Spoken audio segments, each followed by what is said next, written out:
प्यारे हंसजनों, जीवन बड़ा कीमती है, जीवन बड़ा अनमोल है और क्षणभंगुर भी है, नाशवान भी है। आने वाला हर पल मानो यह कह के जाता है कि देखो मौत निकट ही है, पास में ही है। आने वाला हर पल तुम्हें ये पता बता देता है मौत का कि निकट है। बीत जाने वाला हर पल ये खबर दे देता है कि जीवन थोड़ा है। आप यहाँ सत्संग सुनने आए हैं, अगर आप 11 बजे से आए हो और इस समय 12:14 यानी 12:15 हो रहे हैं, मैं सीधे शब्दों में कहूँ तो थोड़ा अच्छा तो नहीं लगेगा, लेकिन ये सत्य है, आप 1.25 घंटे मर गए।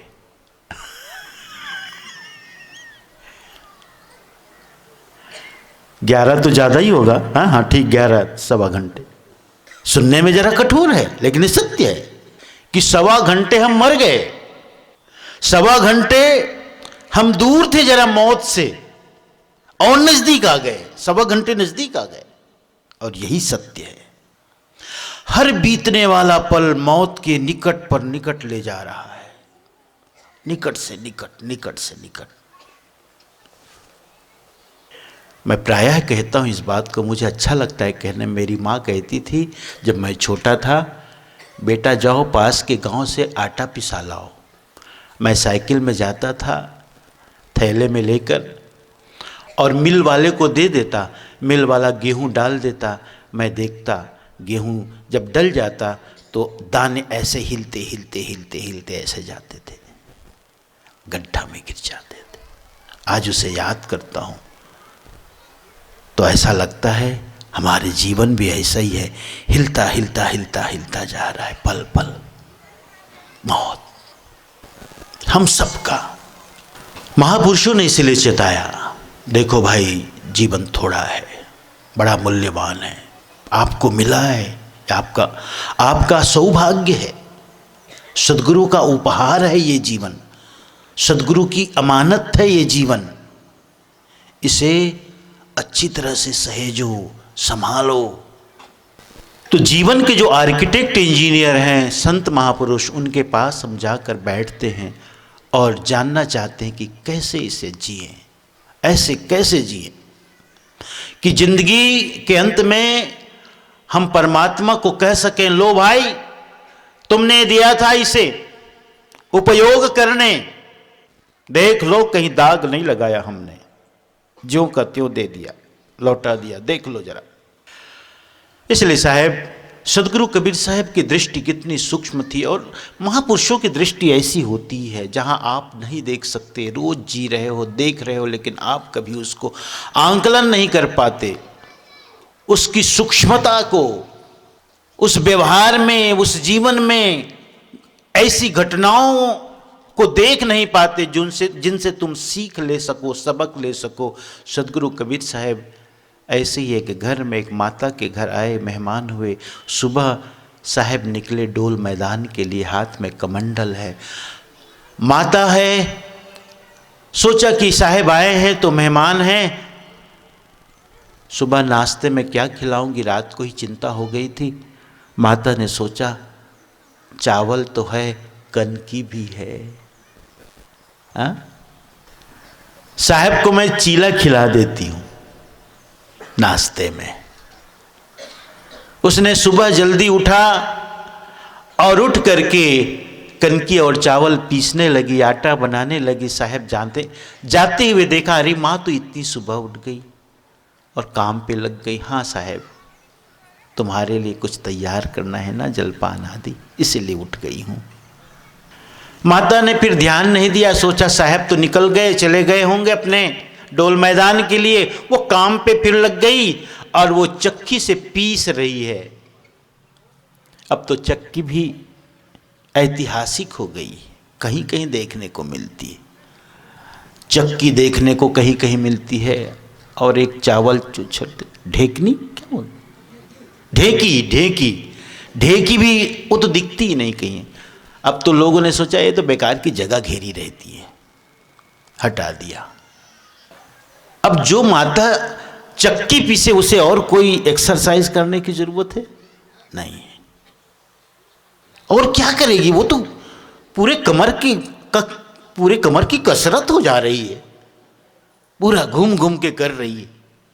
इसलिए मैं कभी कभी कहता हूं, देखो आज व्यक्ति सुखी हुआ है। पहले साइकिल चलाता था, पैसा हुआ मोटरसाइकिल लिया, फिर पैसा हुआ कार लिया, कार लेने के बाद जीवन सुखी हो गया। मेहनत छूट गई, फिर मेहनत छूट गई, भोजन तो बहुत बढ़िया बढ़िया है, घी तेल मसाला हर तरह से पौष्टिक है, कमी नहीं भोजन में। भोजन बहुत पौष्टिक हो गया, पौष्टिक ही नहीं कहें बल्कि उच्च कैलोरी, उच्च कैलोरी वाला भोजन हो गया, और मेहनत नहीं रही। परिणाम क्या हुआ? मेरे जैसे सब मोटे हो गए, मैं भी मोटा हो गया हूं।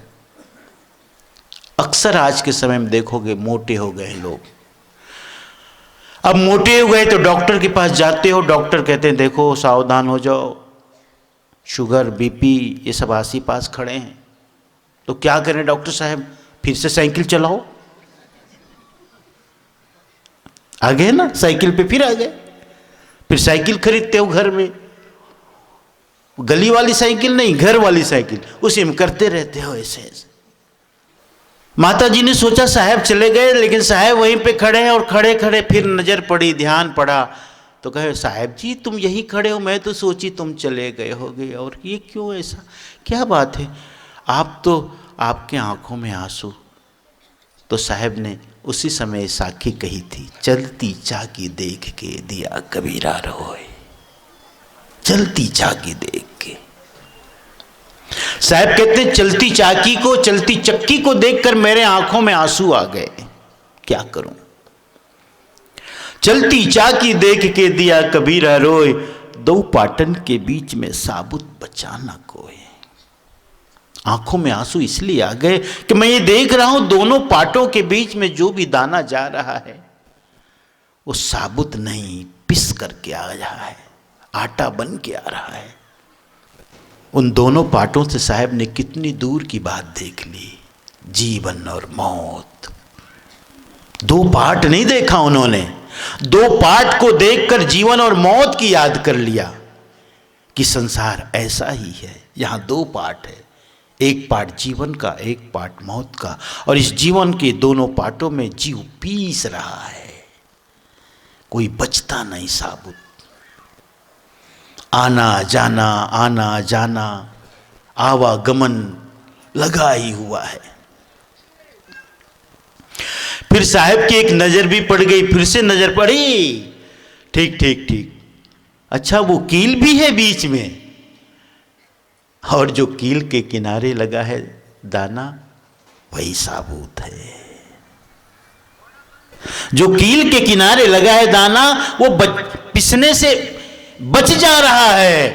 उन्हें फिर ख्याल आया यही है गुरु जो कील है, यानी मौत से कोई बचा सकता है इस जगत में तो एकमात्र गुरु, और कोई नहीं, और कोई सहायक नहीं। मौत से बचाने वाला एकमात्र है गुरु। इसीलिए गुरु की शरण में आने की बात कहते हैं, गुरु की शरण में जाओ। इसका मतलब ये भी मत समझना, कह देता हूं, मौत से कोई बच सकता है ये भी नहीं, उन अर्थों में जिन अर्थों में आप मौत को जानते हो। मौत का मतलब है जी तुम कहो शरीर नहीं मिटेगा, ऐसा कभी नहीं हुआ। और गुरु के पास जाने से मौत से बच सकते हो, इसका मतलब शरीर के मिटने से बच सकते हो, ऐसा नहीं है। लेकिन मौत से पहले तुम मौत को जान सको, यह अर्थ है। और जिसने मौत को जान लिया फिर उसकी मौत नहीं है, मौत को जान लिया उसकी फिर मौत नहीं। साहब का एक पद है जो हमारे संत जन गाते हैं, वंदना पद है, आप भी गाते हो जानते हो, वंदनीय गुरुदेव तुमको वंदनीय गुरुदेव।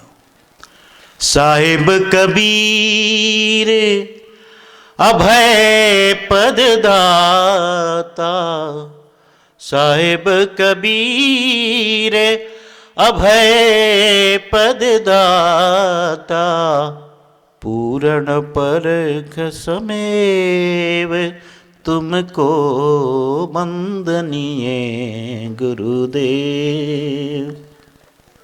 गुरु होते हैं वो अभय पद के दाता होते हैं। मौत का भय न रहे वही मौत से विजय है। एक बार ऐसा हुआ, एक फकीर था। फकीर वस्तुतः क्या है? फकीर शब्द आता है सुनने में, इस्लाम में जो संत होते हैं उन्हें फकीर कहते हैं। हमारे यहाँ उन्हें संत कहते हैं, साधु कहते हैं, सन्यासी कहते हैं, वहाँ फकीर कहते हैं। जो फकीर था अपनी कुटिया में रहता था और जीवन यापन के लिए उसने काम चुन लिया था कि नदी से लोगों को पार कराना, क्योंकि जीवन यापन के लिए भी तो कुछ चाहिए। लेकिन मन से वह फकीर था, कोई संग्रह की इच्छा नहीं, प्रवृत्ति नहीं, कोई चाहना नहीं, एकदम विवेक वैराग्य से युक्त जीवन, त्यागमय जीवन। लेकिन जीविकोपार्जन के लिए, जीवन यापन के लिए वो अपनी नाव रखा था, नाव से लोगों को इस पार से उस पार कराता था, और बहुत ही कम दाम में, बहुत ही कम पैसे में, क्योंकि उन्हें कोई लालसा नहीं थी कि मेरे पास बहुत पैसे हो जाए, कि मेरे पास बहुत संग्रह हो जाए, तो कम पैसों में कर लेता था। एक पंडित नदी पार करना चाहता था। उसने कहा, नदी पार करा दोगे? उसने कहा, बिल्कुल। और आप तो पंडित हैं, यूं तो मैं लोगों को पार कराता ही हूं, आपको तो बिना पैसे के भी पार करा दूंगा। आप तो ज्ञानी हैं, पंडित हैं, आपसे क्या पैसा लेना। पंडित बैठा, फकीर हाथ में पतवार लिया, वो भी तैयार हो गया। नाव किनारे से छूटी, आगे बढ़ने लगी। थोड़ी दूर आगे बढ़ी थी, पंडित ने उस फकीर से पूछ लिया, कुछ पढ़ना लिखना आता है? कुछ पढ़ना लिखना जानते हो? उसने कहा, क्या पढ़ना लिखना, हम तो कभी स्कूल कॉलेज नहीं गए, कभी कहीं पाठशाला नहीं गए, और जो पढ़ना था वो हमने पढ़ लिया। सदगुरु कबीर साहब भी कहते हैं, मसी कागज छुओ नहीं, कलम कहो नहीं हाथ, और चारों युग का महात्म मुख ही जनाई बात। सदगुरु कबीर साहब को यदि मैट्रिक की परीक्षा में बैठा दोगे तो मैं नहीं समझता वो पास हो जाएंगे। नहीं हो सकते साहब। सदगुरु कबीर साहब जिस समय हुए उस समय का इतिहास उन्हें पता रहा, ऐसा भी आप नहीं कह सकते। विज्ञान पता था, ऐसा भी नहीं कह सकते। लेकिन जो पता था वो पता था।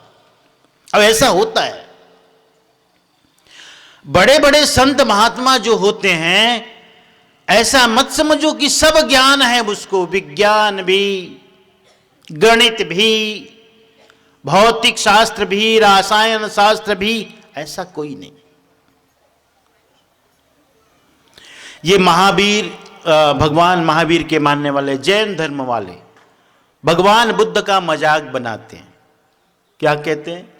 अरे तुम्हारा भगवान जिसे तुम भगवान कहते हो, वो तो एक ऐसे घर में जाकर भिक्षा मांग रहे थे जहां कोई नहीं था। तो क्या उसे सर्वज्ञ था? तो उसे पता नहीं था इस घर में कोई नहीं है? सूने घर में जहां कोई नहीं है वहां जाके भिक्षा मांग रहा है। मजाक बनाते। लेकिन सर्वज्ञ का मतलब ये नहीं कि किसी का घर सूना हो और तुम्हें पता चल जाए ये घर सूना है। नहीं, सर्वज्ञ का मतलब है जो जानना था वो जान लिया गया, बस। उद्दालक और उसके बेटे अश्वकेतु की कहानी आती है। उद्दालक अपने बेटे को भेजा था गुरुकुल में। अश्वकेतु 12 वर्ष अध्ययन करके गुरुकुल से लौट रहा है। पिता ने देख लिया बड़ी उम्मीदों से कि बेटा पढ़ के आ रहा है। उनका घर एकांत में था, आसपास खेत की मेड़ में चलता हुआ आ रहा है, लेकिन उसे बड़ी निराशा हुई। ओह, 12 साल क्यों निराशा हो गई? क्योंकि जिस चाल से वो चल रहा था उसमें कुछ उसने पाया है ये पता नहीं चल रहा था। क्योंकि आपकी चाल से भी पता चल जाता है कि आपने कुछ पाया है कि खाली है। उसकी चाल में अकड़ थी, अभिमान था। निराशा हुई पिता को। आया वो, आते ही उसने पूछा, बेटा तुमने सब पढ़ लिया? कहा हाँ सब पढ़ लिया, सब शास्त्र गिना दिया उसने। दर्शन पढ़ा, तर्कशास्त्र पढ़ा, साहित्य पढ़ा, ज्योतिष पढ़ा, वेद उपनिषद पुराण सब पढ़ लिया, गिना दिया उसने। फिर पूछा उद्दालक ने, बेटा तुम उस एक को जानते हो जिसके जानने से सबका जानना हो जाता है? कहे उस एक का क्या मतलब है? जब इतना सारा पढ़ लिया तो वो एक नहीं आता है? उसने कहा नहीं बेटा, वह जो एक है, वह जो एक सत्य है, इन सबसे बहुत भिन्न है। तुमने उसे पढ़ा? कहा मुझे तो उसके बारे में पता नहीं, कुछ गुरुजी ने कुछ बताया नहीं। उद्दालक ने कहा देखो बेटा, हमारे कुल की परंपरा है, हमारे कुल की परंपरा है कि जन्म से यहां कोई ब्राह्मण नहीं होता, उस सत्य को जान करके कोई ब्राह्मण होता है। जन्म से कोई ब्राह्मण नहीं होता, और ये सत्य है। ब्राह्मण का मतलब ब्रह्मम जानाति इति ब्राह्मणा।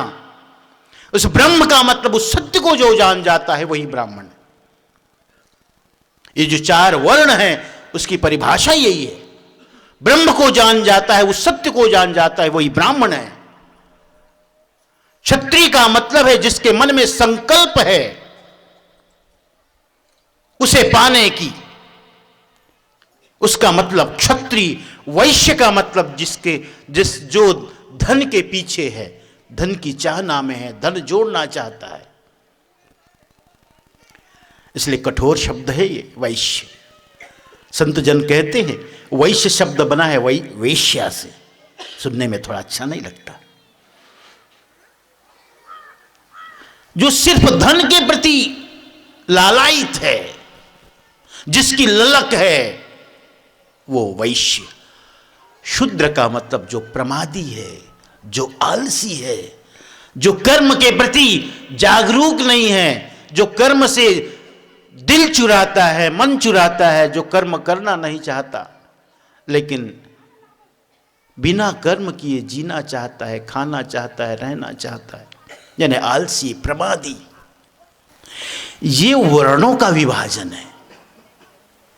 इसलिए उस उद्दालक ने अपने पुत्र से कहा हमारे कुल की परंपरा है, जो उस एक सत्य को जानता है वही ब्राह्मण होता है। तुमने उसे जाना नहीं, तुम्हें फिर से जाना होगा, फिर वापस जाना होगा।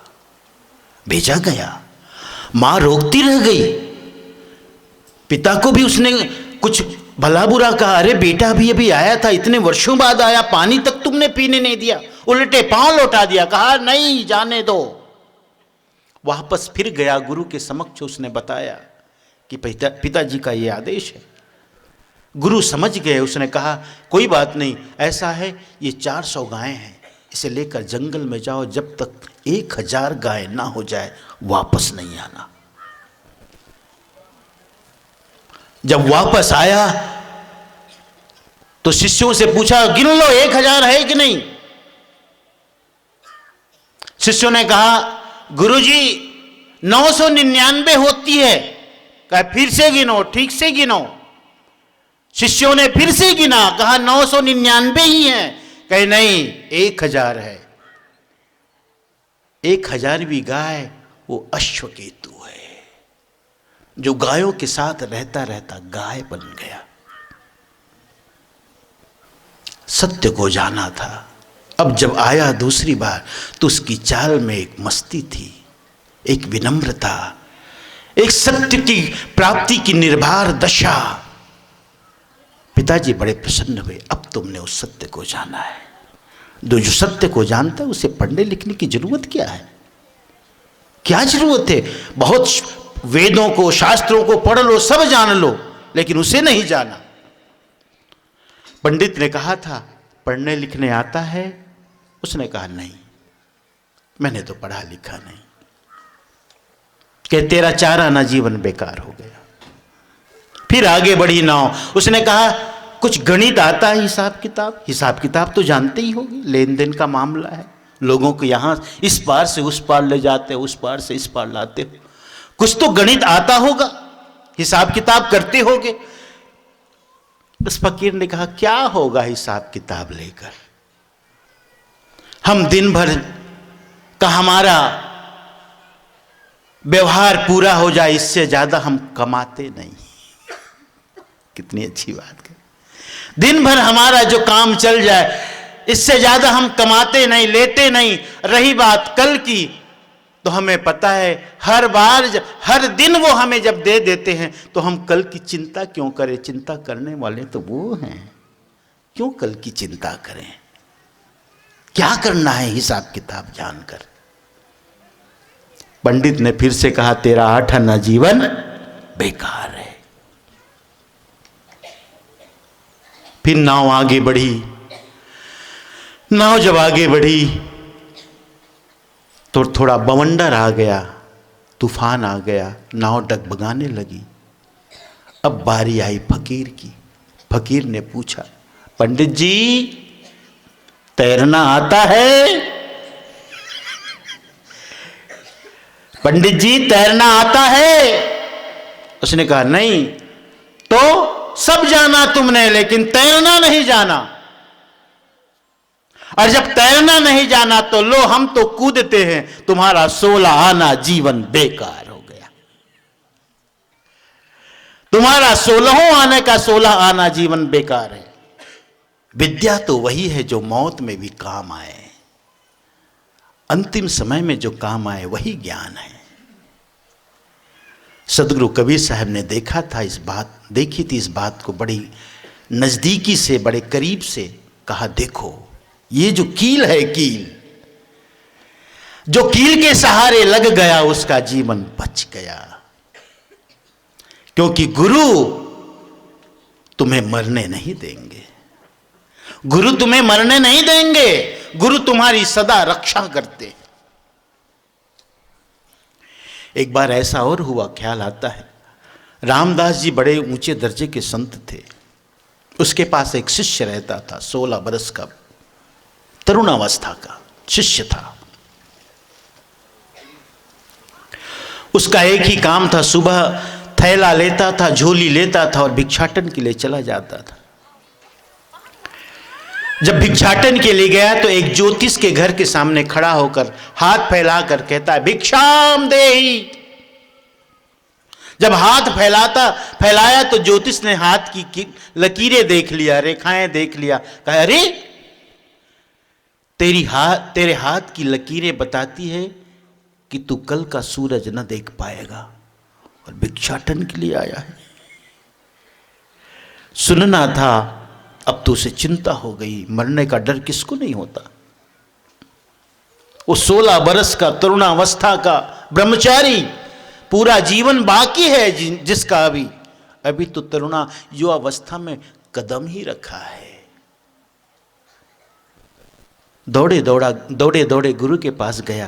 कहा गुरु जी बचाओ बचाओ, क्या हुआ? उस ज्योतिषी ने कहा है कि तू कल का सूरज न देख पाएगा।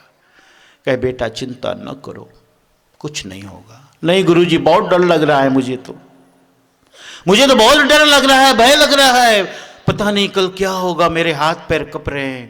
कहे बेटा चिंता न करो, मैं हूं ना, गुरु साथ है, गुरु समक्ष है। किसी तरह दिन बीत गया। शाम को रात्रिकालीन भोजन संपन्न हुआ। भोजन के बाद गुरु ने एक बात कही, देखो बेटा आज तुम मेरे साथ सोना। एक बड़ा जो गुरुजी अक्सर कंबल बिछाते थे, उसने कंबल बिछा दिया पूरा फैला के। कहा ये मैं सोता हूं, तुम जगते रहना और पूरी रात मेरी सेवा करते रहना, हाथ पैर दबाते रहना, सिर दबाते रहना, सेवा करते रहना। कुछ भी नहीं होगा तुझे, मैं हूं ना तुम्हारे साथ, मैं गुरु हूं, तुम चिंता नहीं करो। लेकिन शिष्य था, उसे भरोसा भी नहीं था। गुरुजी कह तो रहे, ये कह नहीं सकता था कि मुझे तुम पर भरोसा नहीं है। डर भी था, थोड़ा भरोसा भी था, डर ज्यादा था, लेकिन छोटा था तो बात मान लिया। रात शुरू हुई, गुरुजी थोड़ी देर बाद नींद में चले गए, विश्राम में चले गए। वो हाथ पैर दबाता रहा। सुबह हुई, ब्रह्म मुहूर्त का समय, गुरुजी की नींद टूटी। उसने कहा अच्छा तुम जग रहे हो? हाँ गुरुजी मैं तो जग रहा हूँ, तुम तो सो रहे हो, जानते हो क्या क्या हुआ? क्या हुआ? अरे वो आया एक कैसा कैसा बड़ा बड़ा बाल और ये लंबे लंबे हाथ उसके, और कैसे भयानक भयानक। अच्छा और क्या आया? वो बड़ा हाथी आया, ऐसा लगता था ये बस ये तो मुझे अपने पैरों में दबा देगा। फिर और क्या आया? फिर बड़े बड़े सांप आए। आप तो सो रहे थे, आपको क्या पता? वो तो मैं जग रहा था इसलिए मुझे सब पता है। कि अच्छा। ब्रह्म मुहूर्त का समय बीता, सूर्योदय का समय, अरुणोदय पहले फिर सूर्योदय। सूर्योदय हो गया, शिष्य बच गया गुरु की कृपा से, गुरु की कृपा से। गुरु ने कहा बेटा सूर्योदय हो गया, देखो तुम बच गए ना। हाँ गुरुजी बच गया। बस एक चीज मुझे चाहिए, एक निवेदन, एक चीज मांगू आपसे। कहे क्या? और कुछ नहीं चाहिए, कंबल मुझे दे देना, ये कंबल मुझे दे दो। क्योंकि हम जैसे अबोध नादान शिष्य को यही पता होता है, एक कंबल के कारण मैं बचा। यही तो हम करते हैं ना। उस नादान अबोध शिष्य ने भी यही सोचा, गुरुजी के कारण नहीं, मैं इस कंबल के कारण बचा, इसलिए गुरुजी ये कंबल मुझे दे दो, इससे मैं सदा मौत से बचा रहूंगा। गुरु जब समक्ष हो तो मौत से तुम बच सकते हो। इसलिए साहब कहते हैं ये कील, जो कील का सहारे लग गया वो बच गया।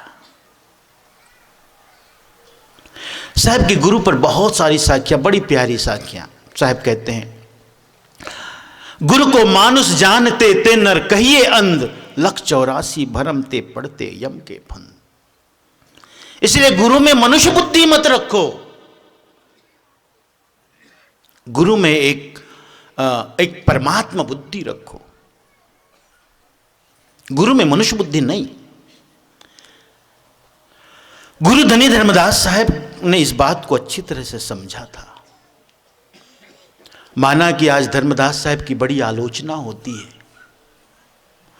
उनके द्वारा स्वीकृत और प्रचलित आरती पूजा विधान आदि का बड़ा लोग खंडन करते हैं।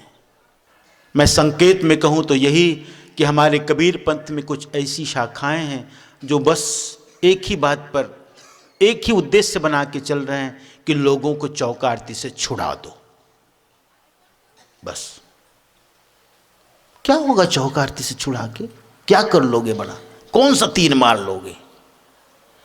लोगों में श्रद्धा सिखाओ, प्रेम सिखाओ, भक्ति सिखाओ। आज है ये चीज, मुझे बड़ी पीड़ा होती है जानकर, ये देख करके। वे शिष्य जो कल तक हमारे थे, सबको मानते थे, आज उनके हो गए तो सिर्फ उनको मानते हैं। हमारी शिक्षा अच्छी थी कि उनकी शिक्षा अच्छी है? बताओ। कल तक सबको मानते थे, हमने सिखाया था उन्हें कि संत के रूप में कोई भी आए उनकी सेवा करना, सबकी सेवा करते थे, भेद नहीं रखते थे। अब वो ज्ञानी हो गए, उन्हें इतना ज्ञान हो गया कि अब तो अपने को ही मानते हैं, अपने को ही जानते हैं, अपने ही संतों की सेवा करते हैं। यह संकीर्ण बात है, इससे मुझे पीड़ा होती है। ये कौन सा ज्ञान दे दिया आपने, जो भेद करना सिखा दिया उसे? ये ठीक नहीं। साहब कहते गुरु को मानुष जानते थे नर कहिए। और हम जब सदगुरु कबीर साहब को ये कहते हैं कि सदगुरु कबीर साहब का अवतरण हुआ था, प्राकट्य हुआ था, उसमें भी सवाल करते ऐसे कैसे होगा? मैं उन सब से कहना चाहता हूं कि बुद्धि से सब कुछ जानी नहीं जा सकती। धर्मदास साहब ने अनुराग सागर ग्रंथ में जो वंदना की है, साहब कहते हैं प्रथम बंदों सदगुरु चरण जिन अगम गम्य लखाइया। जिन्होंने गम को भी, गम मने बुद्धि के जो सीमा में है और जो बुद्धि से परे है, अगम, गम का मतलब बुद्धि, जो बुद्धि की सीमा में है उसे भी बताया और जो बुद्धि से परे है उसे भी बताया। इसका मतलब है जो कुछ बातें ऐसी भी है जो बुद्धि से परे है, बुद्धि से हम जान नहीं सकते,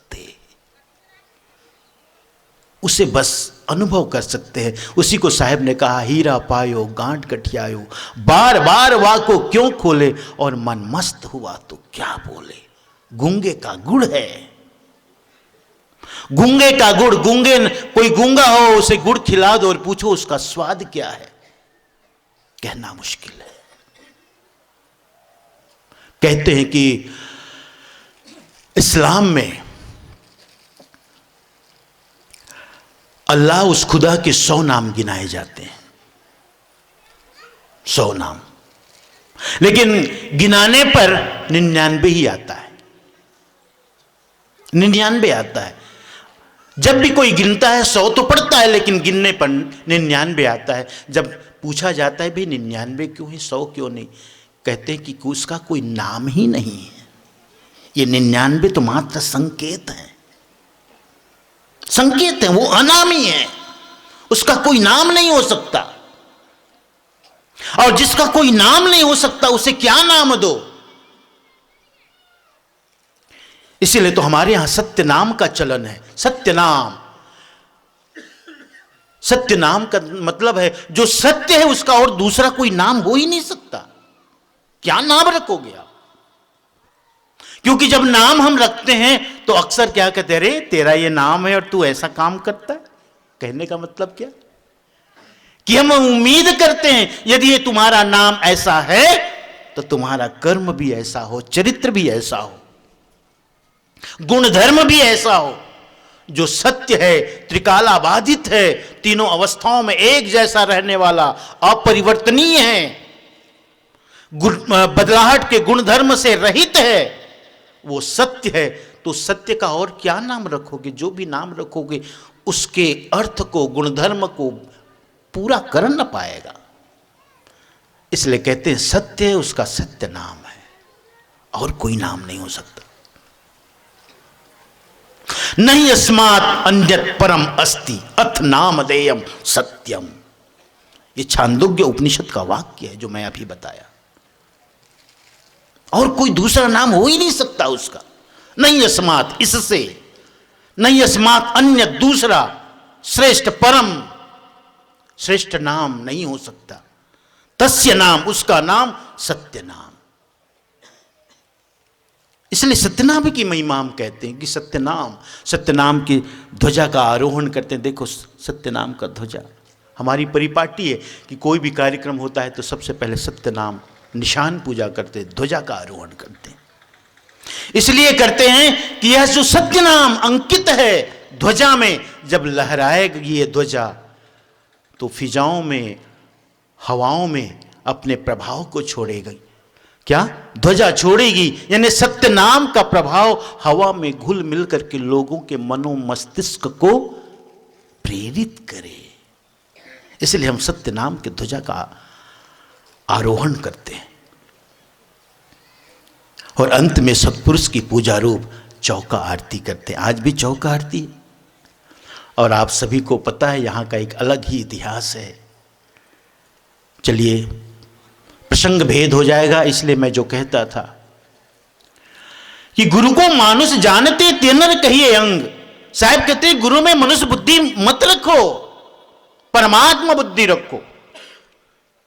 अवतरण का मतलब है उतरना।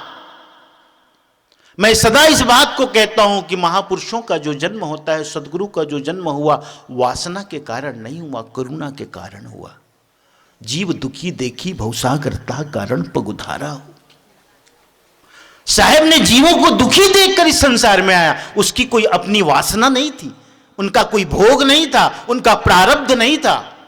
वो तो आप हम सब के दुख को देख करके इस संसार में आए, उनका अवतरण हुआ।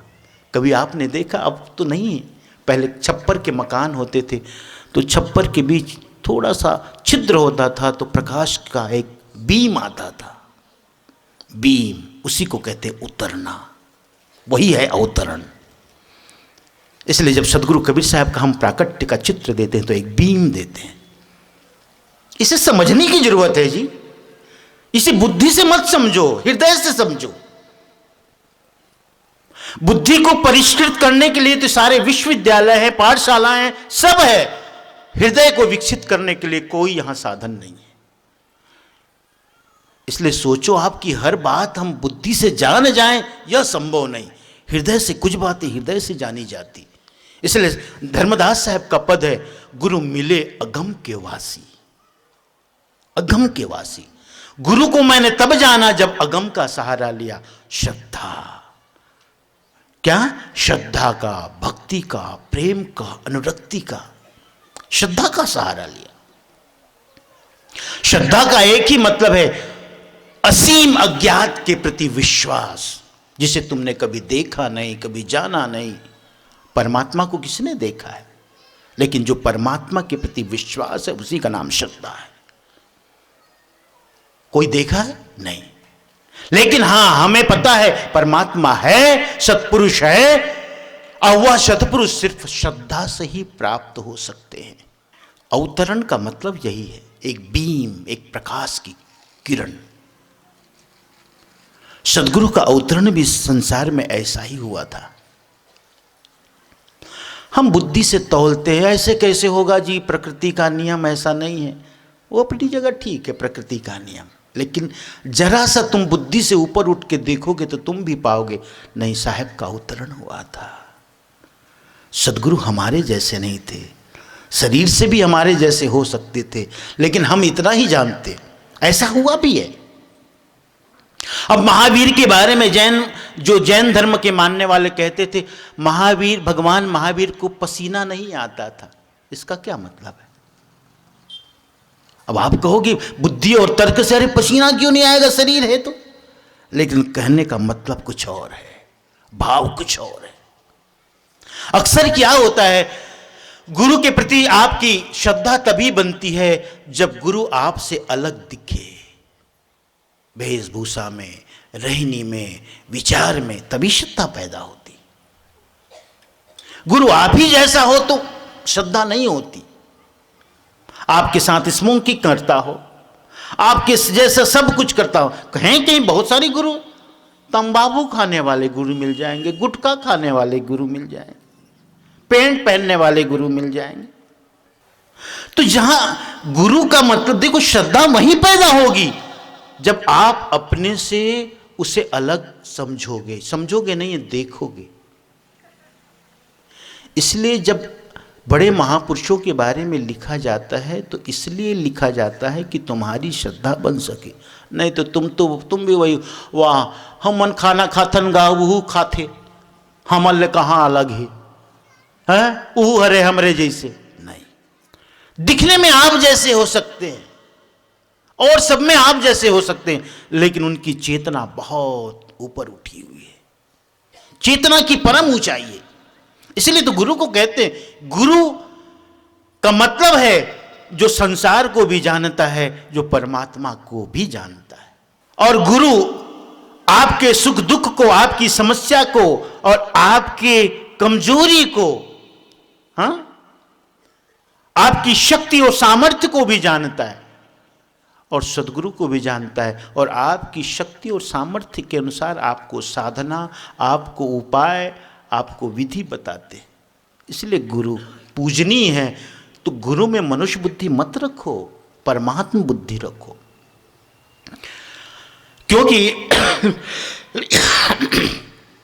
वह चेतना से परमात्मा ही है, चेतना से वह परमात्मा ही है, परमात्मा से उनका मिलन हो चुका है। यानी परमात्मा से मिलन कहने में भी लगता है परमात्मा अलग है, वो परमात्मा ही हुए हैं, परमात्मा हो चुके हैं,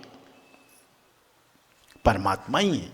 तभी तो इतनी महिमा है, इतनी महिमा। गुरुर ब्रह्मा गुरुर विष्णु गुरुर्देवो महेश्वर, गुरु साक्षात पर ब्रह्म कहते हैं, गुरु साक्षात पर ब्रह्म है।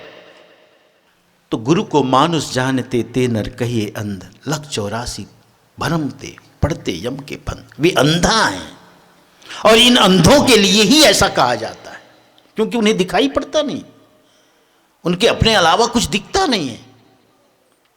हम लोगों को भी बहुत लोग कमेंट करते रहते हैं, चलते हैं यात्रा में रहते हैं तो बहुत सारे कमेंट सुनने को मिलता है। हम जब पहले बार गाड़ी लिए, बोलेरो गाड़ी थी हमारी, वो बहुत दिन हो गए, अब दूसरी गाड़ी आ गई। हम कहीं गए हुए थे, एक आदमी से उसकी बोनट में से पीट करके कहता है, गाड़ी वाला बाबा। हाँ, होते हैं लोग, उनको ईर्ष्या होती है, जलन होती है। कुछ लोग तो संतों के साधु संतों से द्वेष ही करते हैं, न जाने उसका क्या संस्कार है ऐसा रहता। कहते हैं ऐसे अंधे लोग निरंतर 84 के चक्र में पढ़ते रहते, लख 84 भरमते पढ़ते यम के फंद, बार बार यम के, यम मने निरंजन, काल के फंदे में पढ़ते रहते। इसलिए गुरु के प्रति परमात्मा भाव रखना चाहिए। अनुराग सागर ग्रंथ में और भी सुंदर प्रसंग आया है कि इस यम से, इस निरंजन से कौन छुड़ा सकता है? सदगुरु आई छुड़ावन हारा, निश्चय कहो माना कहो हमारा। निश्चय कहो क्या तो है, मान हमारा। कहने का मतलब है कि इस जन्म से, इस काल से कोई मुक्त कर सकता है तो मात्र गुरु। देखो स्थायी सुख की बात तो शास्त्रों में भी आता है। दर्शन शास्त्र है एक, सांख्य शास्त्र, उसकी पहली कारिका यानी दर्शन शास्त्र की शुरुआत इसी बात से होती है कि दुख त्रयाभिघाता जिज्ञासा तद अपघात के हेतु। कहते हैं कि इस जगत में सब प्राणी को त्रिविध दुखों में पीड़ित देख करके मन में ऐसा भाव जगता है कि ऐसा कोई उपाय है, ऐसा कोई समाधान है कि इस जीव को इन दुखों से सदा के लिए ऐकांतिक और आत्यंतिक रूप से मुक्ति मिल सके। यहीं से दर्शन शास्त्र की शुरुआत होती, सांख्य दर्शन की। तो चिंतन किया गया, मनन किया गया कि दुख से सदा के लिए मुक्ति कैसे हो। तो यहां उसी सांख्य दर्शन में आगे स्पष्ट रूप से कहते हैं कि स्वर्गादिक जो लोक हैं ये थोड़े समय के लिए है, और इसकी ऐसी व्याख्या भी मिलती है शास्त्रों में। क्षीणे पुणे मृत्युलोकम विशंति, भगवान श्री कृष्ण ने अर्जुन को गीता में कहा कि हे अर्जुन, स्वर्ग भी अस्थाई एक डेस्टिनेशन है, अस्थाई है, क्योंकि पुण्य जब तक आपका है तभी तक आप वहां रह सकते हो। पुण्य छीन होने के बाद आपको फिर से मृत्यु लोक में आना पड़ेगा, पुण्य कमाने, यानी बैलेंस कमाने, बैलेंस बनाओ फिर से जाओ, यानी आना जाना लगा रहता है। ऐसा लगता है कि कोई हिल स्टेशन है या कोई टूरिस्ट प्लेस है, पैसा वैसा ले लो बढ़िया सा और 2-4 दिन 10 दिन रहो वहाँ, मस्ती करो, आनंद करो, फिर अब वापस आ जाओ। इसलिए साहब कहते हैं कि देखो ये जो स्वर्गादिक लोक है और ये सब लोग, साहब तो यहां तक कहते हैं कि जितने भी लोग हैं सब मृत्यु के नियंत्रण में हैं। हमारे कबीर पंथ में इसलिए तिनका तुड़ाया जाता है। तिनका तुड़ाते समय एक भजन गाते हैं, जमुनिया की डाल साहब तोड़ दीजिए हो, या ही जमुनिया की 14 डारी, या ही जमुनिया की, ये यमराज का जो नियंत्रण है 14 डाली, मैंने 14 लोकों में है। 7 लोक नीचे बताया जाता है, 7 लोक ऊपर। यह जो निरंजन काल है इसका नियंत्रण 14 लोकों तक है, विस्तार तक है। यानी आप 14 लोकों में कहीं भी रहो, आप मृत्यु से नहीं बच सकते। तो कहां बच सकते हो? एकमात्र जो सत्य लोक है वही एक ऐसा स्थान है जहां मृत्यु की पहुंच नहीं है, निरंजन की पहुंच नहीं है। और अनुराग सागर ग्रंथ में यही बताया गया कि यह जो निरंजन है ये जीवों को सदा उलझाए फंसाए रखना चाहता है। माना कि यह जो निरंजन है यह भी सतपुरुष का ही अंश है, लेकिन निरंजन अपने तप के द्वारा और शक्ति और सामर्थ्य प्राप्त करके यह अभिमानी हो गया, अनियंत्रित हो गया। और एक समय ऐसा भी आया कि उन्होंने जीवों को भ्रमित किया कि अरे सत्पुरुष सत्पुरुष कुछ होता नहीं है, जो हूं मैं हूं, मेरी पूजा, मेरी आराधना, मेरी उपासना करो। और इसके लिए सब जतन किया। और यह अनुराग सागर ग्रंथ यदि आप पढ़ते होंगे तो यह प्रसंग आता है कि जीव ने, निरंजन ने अंत में कहा कि मैंने ब्रह्म सृष्टि कर दी, सत्पुरुष अब मुझे यह जो ब्रह्म सृष्टि बड़ा रूखा रूखा लगता है, वीरान लगता है, मैं जीव सृष्टि करना चाहता हूं। तो जीव सृष्टि के लिए जीव भेजो। मैं बहुत प्रारंभ से इस बात को कह रहा हूं, समझना आप। यदि आप कबीर पंथ से है और अनुराग सागर थोड़ा पढ़े होंगे तो समझ में बात आएगी। इस निरंजन ने सतपुरुष से प्रार्थना की कि बीज रूप में जीव को भेजो, और सतपुरुष ने ये जीव सृष्टि के लिए जीव को वहां से भेजा था। कहां से? सतपुरुष से, सतलोक से। और जो जीव सतलोक से आया उसके बाद से फिर वापस नहीं गया है, फिर वापस नहीं गया। इसलिए कहते हैं जासो नाता आदि का बिसर गया सो ठौर। जहां से तुम्हारा आदि का नाता था, प्रारंभ का था, शुरू से था, जहां से तुम आए थे, तुम काल निरंजन के नियंत्रण में, उसके आकर्षण में, उसके बहकावे में आकर तुम सत्पुरुष को ही भूल गए, सतलोक को ही भूल गया। जहां से आए अमर वह देशवा, हम अमर लोक से आए, हम सतलोक से आए। यानी हमने सत्पुरुष को भी विसार दिया, सतलोक को भी विसार दिया, और स्वयं को भी विसार दिया कि मैं कौन हूं। जागृत रूपी जीव है, बीजक की परिभाषा है जीव की, कि जो जीव है जागृत रूप है। लेकिन जागृत यानी चेतन रूप होते हुए भी शरीर के साथ, मन बुद्धि चित्त अहंकार के साथ रहता रहता रहता, माया के साथ रहता रहता रहता, इसने अपने को समझ लिया मैं मरने वाला, मैं मिटने वाला, मैं जाने वाला, मैं भोगने वाला। यही मान लिया। यही अज्ञान है, यही अस्मिता है, यही अविद्या है। और इस अविद्या से और इस अज्ञान से छुटकारा के लिए ही गुरु की जरूरत है। सदगुरु आई छुड़ावनहारा, एकमात्र सदगुरु है जो इससे तुम्हें छुड़ा सकते हैं, तुम्हें तुम्हारा परिचय दे सकते हैं कि हे जीव, तुम जहां से आए हो वही तुम्हारा देश है, वहीं तुम्हें जाना है। यह जो आकर्षण है दुनिया का, यह आकर्षण में तुम जो लुब्धमान हो, लुभाए हुए हो, ये ठीक नहीं है। अब आजकल के हमारे बच्चे भी इसी में लुब्ध हैं, लोभित हैं, पड़े हुए। पैसा बहुत हो गया समाज में, देखने को आता है। आज के जो हमारे बुजुर्ग लोग हैं वो तो यहां तक कहते हैं साहेब, बस साहब जब तक हम हैं तभी तक हम कह सकते हैं आपकी सेवा करेंगे, आगे की गारंटी नहीं दे सकते साहब, आगे के बारे में हम कुछ कह नहीं सकते, क्योंकि बच्चे अपने मन से चलते हैं। और ये सत्य देखने को मिलता है। आज के जो बच्चे हैं वो इतने तार्किक हो गए हैं, इतने बुद्धिशाली हो गए हैं कि पिताजी माताजी को तो चुप ही करा देते, तुम चुप रहो। कल एक छोटा सा बच्चा आया था, मैंने जब सुना तो मुझे बड़ी हंसी आई। मेरे पास उनके मम्मी पापा लाए थे, उनका भी वही बात, छोटा बच्चा है, मम्मी तुम कुछ नहीं जानते, बताइए, छोटे बच्चों में इतना अहंकार, इतना हम आ गया, छोटी छोटी बच्चों में जो तीसरी चौथी दूसरी तीसरी पढ़ने वाले। ये क्या हो रहा है?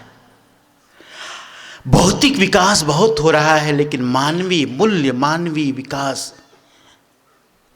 गिरावट की ओर है, पतन की ओर है। इसे समझने की जरूरत है। आज लोगों का खान पान बिल्कुल बिगड़ गया, एकदम बिगड़ गया है, क्योंकि मौज मस्ती के नाम पे हम अनाप शनाप खा रहे हैं, उसी को मानते हैं कि यही मौज मस्ती है।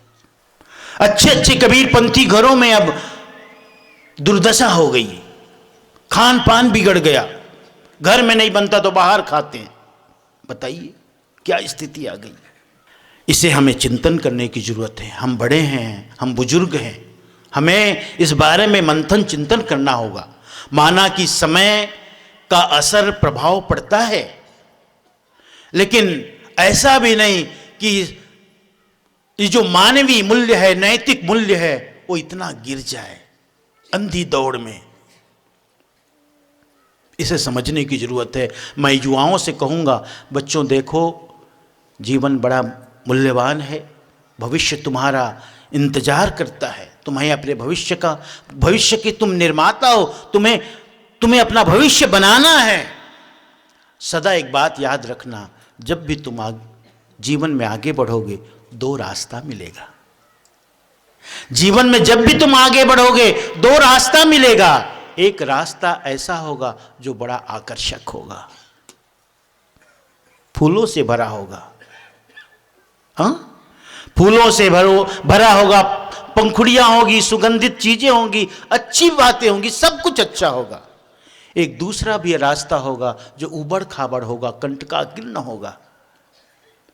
निश्चित है तुम्हें ये रास्ता तुम्हें खींचेगा, आकर्षित करेगा, लुभाएगा, लेकिन याद रखना, जो जितना आकर्षक होता है वो ठीक नहीं होता। जो आकर्षित करने वाला रास्ता है, उसकी कोई मंजिल नहीं है, उसकी मंजिल बस एक ही है, खाई खाई। इसलिए जो भी तुम्हें आकर्षित करे, जरा चिंतन करना, विचार करना। इसी को कल मैंने कहा था, जागरण। थोड़ा जाग के देखना, बेहोशी में नहीं, मूर्छा में नहीं, जरा थोड़ा सावधान हो जाना। जब भी तुम्हें ऐसी चीजें आकर्षित करे, थोड़ा विचार कर लेना कि मैं कौन हूं, किस घर घराने का हूं, मेरे माता पिता, मेरे दादा, मेरे परिवार, मेरा कुल, समाज। अगर इन सब बातों को सोचोगे तो रुक जाओगे, और फिर अरे देखा जाएगा, जो होता है सब ठीक है। वही कहीं कहीं गाड़ियों के पीछे लिखा रहता है ना, खाओ पियो ऐश करो, खाओ पियो और ऐश करो। एक चारवाक हुए, चारवाक कोई ऋषि का नाम नहीं है, वस्तुतः एक परंपरा है, एक शब्द है चारवाक। चारवाक दो शब्दों से बना है, चारू और वाक। चारू माने सुंदर, वाक माने बातें, जो अच्छी लगे वो बातें, यानी जो अच्छी लगे ऐसी बातें। अब किसको अच्छी नहीं लगेगी? खाओ पियो ऐश करो। तो कुछ ऐसे लोग थे, उन्हें चारवाक परंपरा का कहा गया, जो ऐसा भरोसा, ऐसा विश्वास करते थे कि जो प्रत्यक्ष है, जो सामने है, वही सच है, सब बेकार है। तो उस चारवाक की परंपरा का सिद्धांत क्या है जानते हो? ऋणम कृत्वा घृतम पिबेत। ऋण करके घी पियो, लेकिन घी पीना जरूरी है। कौन देखा है आगे क्या होने वाला है? कौन आकर के हमसे पूछेगा तुमने ऋण लेकर के घी लिया था, उसका चुकाओ। मतलब है वे सिर्फ वर्तमान पर भरोसा करते हैं। आज की युवाओं का चिंतन भी कुछ ऐसा ही हो गया, जो है यही है, वर्तमान है। न मुक्ति है, न मोक्ष है, न सतलोक है, न स्वर्गलोक है, कुछ नहीं। किसने देखा है? कौन जानता है? इस तरह का हम तर्क देते हैं, जो ठीक नहीं है। इसलिए मैं युवाओं से कहता हूं, बेटा देखो, जो भी रास्ता तुम्हें खींचे, लुभाए, आकर्षित करे, उस रास्ते को तुम बिल्कुल नहीं जाना, उस रास्ते में जाना नहीं, उसकी तरफ देखना नहीं। कंटकाकीर्ण जरूर होगा रास्ता, उबड़ खाबड़ होगा, पथरीला होगा, चढ़ाव होगा, लेकिन उस रास्ते की मंजिल है, और वो मंजिल है सुख की मंजिल है। इसलिए जरूरी है आज के युवाओं को, आप खूब पढ़ो, अंग्रेजी पढ़ो, पढ़ाई में कोई बुराई नहीं, अच्छी विद्या हासिल करो, इंजीनियर बनो, डॉक्टर बनो, वकील बनो, प्रोफेसर बनो, सब बनो, लेकिन सब हमेशा याद रखो हमारे घर का संस्कार क्या है, हमारे घर का खान पान क्या है, हमारे घर का की मान्यता क्या है, विश्वास क्या है, हमारे घर का कुल देव क्या है, कुल इष्ट क्या है, इसको याद रखो। और यदि आप कबीरपंथी हो तो सदा याद रखो हम कबीरपंथी हैं, और कबीरपंथी का मतलब है जिसका खान पान शुद्ध होता है, सात्विक होता है। तो यह बड़ा जरूरी है। साहब मैं जो प्रसंग कह रहा था, गुरु को मानुष जानते ते नर कहिए अन, लख 84 भरम ते पढ़ते यम के फन। ऐसे जो अंधे लोग हैं जो गुरु पर श्रद्धा रखते नहीं, गुरु पर श्रद्धा ही नहीं रखते। मैं सदा सदगुरु कबीर साहब के लिए लोगों को कहता हूं कि साहब का नाम भी बोलो तो श्रद्धा के साथ बोलो, भक्ति के साथ बोलो। मैं एक और संत का, देखो किसी शाखा का नाम लूंगा संत का, तो आप जो बैठे होंगे यहाँ हूँ, सभी है यहाँ, उन्हें अच्छा नहीं लगेगा। लेकिन मैं नाम लिए बिना, स्थान का नाम लिए बिना मैं कह रहा हूं। एक में साधु संत का प्रवचन सुन रहा था, बार बार वो कह रहे थे कबीर कबीर कबीर, कबीर ने ऐसा कहा, कबीर की वाणी ये है। मगर सदगुरु कबीर साहब कहने में तेरा जाता क्या है? अपने गुरु को तो बड़े श्रद्धा से नाम लेते हो, अपने गुरु को तो बहुत ही भक्तिपूर्वक नाम लेते हो, लेकिन कबीर साहब के नाम के आगे तुम्हें सदगुरु जोड़ने में तुम्हारी क्या जाता है? क्या नानी मरती है? ऐसा नहीं कहते लोग? क्या होता है तुमको? अपने इष्ट को तुम सदगुरु ना बोल सको, किसको बोलोगे? और याद रखो, किसी भी घर में हो, अगर घर में जिस माता पिता का सम्मान और इज्जत है तो सब जगह उसकी इज्जत होती है। ऐसे ही जब हम अपने सदगुरु को इष्ट भाव से नहीं देखेंगे, सदगुरु कबीर साहब नहीं कहेंगे, तो कौन कहेगा? दुनिया तो जो कहना है कह ही रही है, क्या क्या नहीं कहती सदगुरु को। लेकिन आप तो, कई बार मैं व्हाट्सएप में देखता हूं, अब कहता नहीं क्योंकि मुझे भी अपना ध्यान रखना पड़ता है, ये कबीर साहब का मोर पंख वाला चित्र डालते रहते हैं। क्यों डालते हो? क्या जरूरत है? सदगुरु कबीर साहब का जो स्वरूप है आप देख रहे हो, कहीं भी है। आप मानोगे तो दुनिया को मनवा सकोगे, और आप ही नहीं मानोगे दुनिया कैसे मानेगी? कबीर साहब का चित्र व्हाट्सएप में डालते हो तो ये जो उघारे बदन और मोर पंख वाला बिल्कुल नहीं डालो, बायकाट करो, उसको डालना ही नहीं चाहिए। लेकिन कुछ लोग हैं ये डालते रहते हैं और अपने आप को बड़ा समावेशी कहते हैं। हम तो सबको स्वीकार करते हैं, सबको मानते हैं। अरे अपने पिता है, अपना बाप है, सदगुरु हमारे बाप हैं, हमारे इष्ट हैं। जब बोले, चाहे सोते हुए भी बोले, सपने में भी बोले तो सदगुरु कबीर साहब ऐसा नाम आवे। दास तो कभी जोड़ना नहीं, भूल के नहीं जोड़ना। हाँ, तो ये श्रद्धा की बात है। यही है, जब मनुष्य बुद्धि हमारे अंदर होती है तभी हम श्रद्धा से नहीं बोल पाते। सदगुरु कबीर साहब, बंदी छोड़ मेरे सदगुरु जो कह सको। तुम्हारे शब्दों से पता चलता है तुम्हारे भाव का। नहीं तो हम कबीर साहब के नाम पे आश्रम तो चला रहे हैं, पेट भी चला रहे हैं, लेकिन साहब से कोई लेना देना नहीं, कोई प्रेम नहीं, कोई भक्ति नहीं, कोई प्रीति नहीं। साहब को सिर्फ कबीर कबीर कहे चले जा रहे हैं। बताइए। तो बहुत सारी ऐसी बातें हैं जो हमारे कबीर पंथ में देखने को मिलता है, बड़ा कष्ट होता है, दुख होता है। ये सब बातें होनी नहीं चाहिए। तो यही कारण है कि हम गुरु के प्रति वैसा भाव नहीं रखते। और गुरु की इतनी बड़ी महिमा, गुरु सिरजे हरि सिरजे ते वार है, गुरु सिरजे ते पार। हाँ, साहब कहते हैं भैया गुरु बड़े हैं गोविंद से, मन में कहो विचार। गुरु सदा गोविंद से बड़े हैं, इसलिए बड़े हैं कि गोविंद को यदि तुम मंजिल समझो तो गुरु मार्ग है, और जब मार्ग ही नहीं तो मंजिल कैसे? मार्ग ही ना हो तो उस मंजिल तक पहुंच सकते हो? कभी कभी नहीं। इसलिए मार्ग यानी साधन रूप गुरु की सबसे बड़ी महिमा है।